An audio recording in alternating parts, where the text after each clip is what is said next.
Man, what a night in the NBA. Seriously, you had these incredible high-flying highlights, you had all this backstage drama, and you had these moments that could literally change the course of an entire season. So let's get right into it, because under the surface of just one game, you had three totally separate stories playing out about what it really means to be a superstar in this league.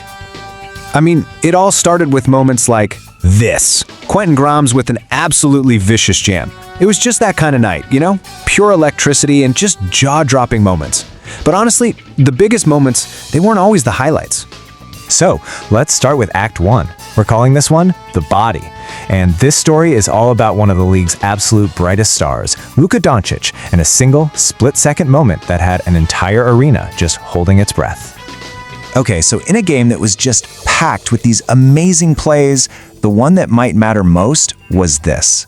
I want you to watch Luka really closely here. See how he's not getting back on defense? Yeah, there's a really good reason for that.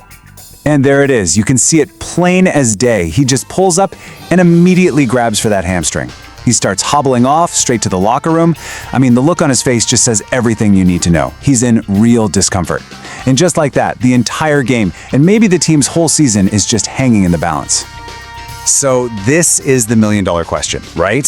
What happens now? Everybody is just waiting on the results of an MRI, and the thing is, the answer could go one of two very different ways. And what's kind of crazy here is just how huge the difference is between these two possibilities. If it's a mild grade 1 strain, okay, with the All-Star break right around the corner, he might not even miss that much time. But a grade 2? Whoa, that is a much bigger deal. We're talking a longer-term problem that could seriously hurt the team's playoff chances. And you gotta remember, this isn't some isolated thing. Luka's had issues with leg injuries like this before. He's already missed 8 games this season because of them. Now, the team has managed to stay afloat. They went 4-4 in those games. But losing him for a really long stretch, that's a nightmare scenario nobody even wants to think about. All right, so now for Act 2, the mind. So while Luka's future was being decided by his body, another superstar's future was being shaped by his mindset and his team's front office. You know who I'm talking about, Giannis Antetokounmpo. So the trade deadline comes and goes, and what happens? Giannis is still a Milwaukee Buck. The big question all season long has been, what are the Bucks going to do? Well, we got our answer. They did nothing. But the reason why they did nothing is actually fascinating. It really just boils down to a few key things. First, the Bucks were definitely listening to offers, but they just weren't, blown away by anything. Second, and this is super important, Giannis himself didn't try to force his way out. And third, from a strategy standpoint, the team probably figures they'll get much better offers in the summer. So it was a strategic wait and see. But the real story, the thing that got everybody talking, came just about 30 minutes after that deadline officially passed. Giannis hopped on social media and just put all the rumors to bed with one single powerful statement. Legends don't chase, they attract. Wow, what a statement of intent. Giannis sent a crystal clear message to the whole league. He's building his legacy right where he is. End of story. Okay, and that brings us to our third and final act. So if Giannis' story is about loyalty and Luka's is about the fragility of the body, this one is about something completely different. Value. Or, maybe more shockingly, the complete lack of it.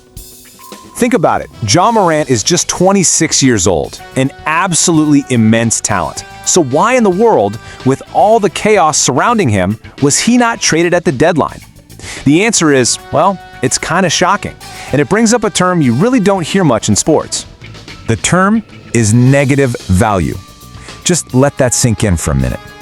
What this means is that his whole situation is so messy that other teams weren't just saying, no, we won't trade for him. They were telling the Grizzlies, no, you have to pay us with draft picks to take him off your hands. Unbelievable. So, how in the world does a player of his caliber get to this point?